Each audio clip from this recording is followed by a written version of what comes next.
When word reached Winston Churchill that the United States was finally prepared to commit to a second front in Europe, the reaction inside his war rooms wasn't the triumphant cheer people imagine. It was something far more complex, far more honest, and far more revealing about the pressure he carried on his shoulders in 1942 and 1943. Churchill knew that a second front, an American-British landing in Western Europe, wasn't just a military promise. It was a political gamble, a logistical mountain, and a decision that could define whether the free world survived or collapsed. To understand what Churchill said, you have to understand the world he was standing in. Britain had been fighting alone for years. The Soviet Union was burning through entire armies every month on the Eastern Front. German divisions stretched from the Arctic Circle to the Black Sea, and Roosevelt was under enormous pressure from Stalin, Congress, and the American public to do something big in Europe.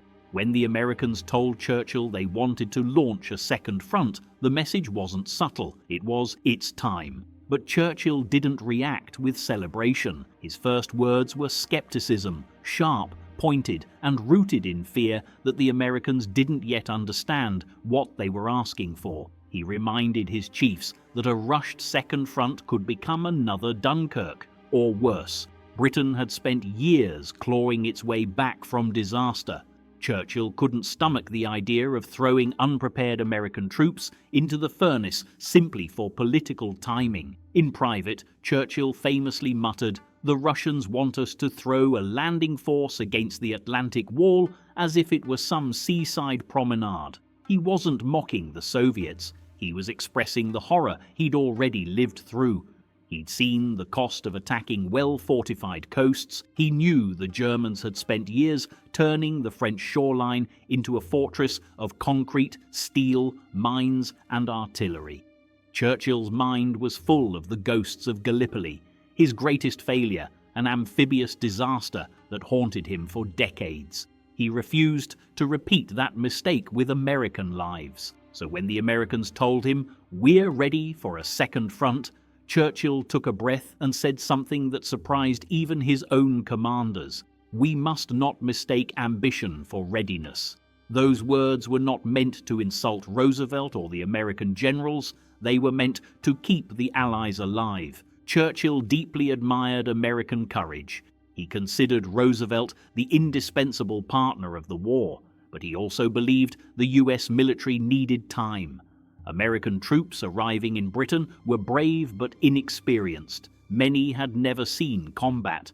Many didn't know the European terrain, the weather, the supply conditions, the German tactics, or the brutality of fighting seasoned troops who'd spent years conquering half a continent. Churchill's fear wasn't that the Americans were incapable, it was that they would be sacrificed before they ever had a chance to show their full potential. In one meeting, after hearing the American proposal for an immediate cross-channel invasion, Churchill leaned back in his chair, rubbed his forehead, and said quietly, "If we go too soon, we shall fail."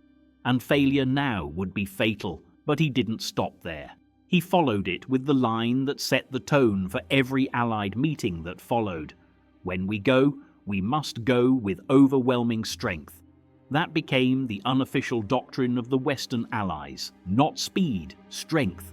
Churchill knew something else that the Americans were just beginning to fully respect.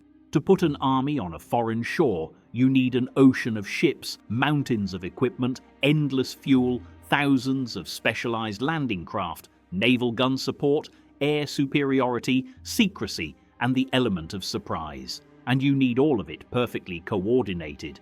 In 1942, the Allies had almost none of those things, so Churchill responded to America's push for a second front with a mix of gratitude and realism. Publicly, he welcomed America's commitment. Privately, he reminded Roosevelt that the tools must be ready before we can do the job. And then he pushed hard for something else, the North Africa campaign. If America wanted to fight in Europe, Churchill wanted them to start where they had a chance to win decisively, not crash into the hardest coastline Germany had ever fortified. He told Roosevelt, "Let us attack the soft underbelly of the Axis." It wasn't that North Africa was truly soft. Rommel was there, German armor was there, and the desert was unforgiving. But compared to evacuating bodies off a French beach under machine gun fire, it was the wiser opening move. When the Americans realized how much planning a second front would require, they understood Churchill's hesitation. Roosevelt agreed to delay the cross-channel invasion. Churchill agreed to support a massive buildup of American troops in Britain. Together, they crafted a compromise: fight in North Africa first, then Sicily, then Italy, while preparing for the real second front, the invasion of France. Behind closed doors, Churchill's tone began to shift. As American divisions proved themselves in Tunisia, as production lines back home exploded with tanks, ships, and aircraft, Churchill's confidence grew. He was no longer the cautious guardian pulling back the reins. He became a believer in America's potential power. In 1943, after seeing American units finally break German lines in North Africa, Churchill raised a glass and told an American general, "You are now experienced troops. You have been blooded. You have met the enemy. You have faced him, and you have prevailed." From that point on, his skepticism turned into a kind of fierce optimism. He began pushing his own planners.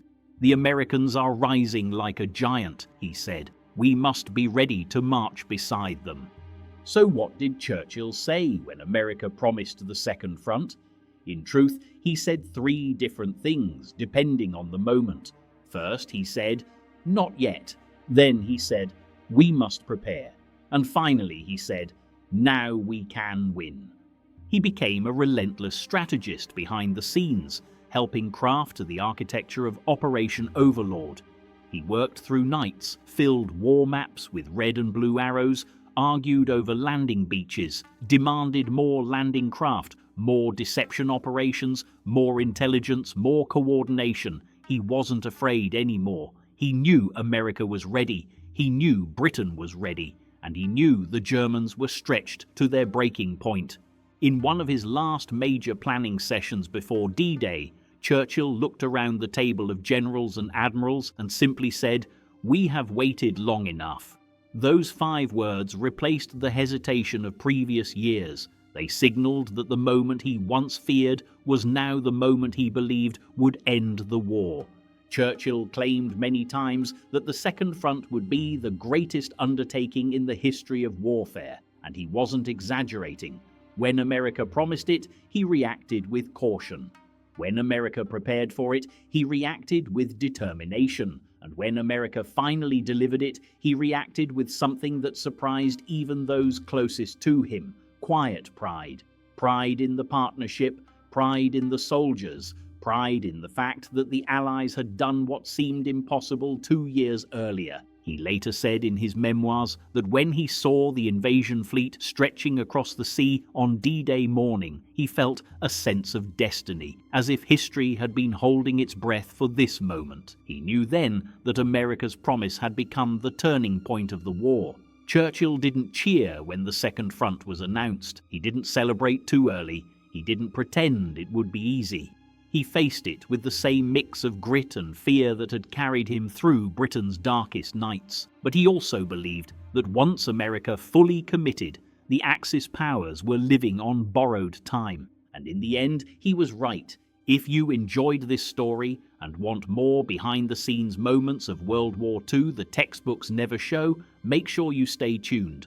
And before you go, let me know what moment from the war you want me to break down next.